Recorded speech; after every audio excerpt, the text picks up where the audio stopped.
করা হলো।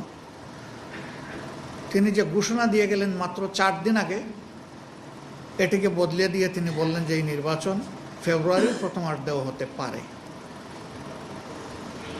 আমরা এটা তখনই প্রতিবাদ করেছিলাম যে বিদেশের মাটিতে বসে দেশের নির্বাচনের ডেট কেন ঘোষণা করতে হবে।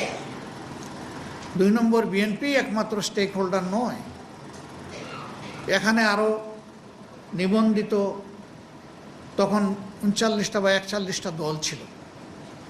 তাদের সাথে বিভিন্ন পর্যায়ে অন্তর্বর্তীকালীন সরকারের প্রধান বসেছেন, তার উপদেষ্টারা বসেছেন, কথা বলেছেন। এই সব কিছুর পরেই তো তিনি একটা ঘোষণা দিয়ে বিদেশ গিয়েছিলেন। তিনি কারোর সাথে কথা না বলে শুধু একটা দলের নেতার সাথে কথা বলে সেটা কেন বদলাতে যাবেন? এইটাকে আমরা একটা অসুস্থ প্র্যাকটিস বলে উল্লেখ করেছিলাম এবং বলেছিলাম যে তিনি একটা ভুল বার্তা জাতিকে দিয়ে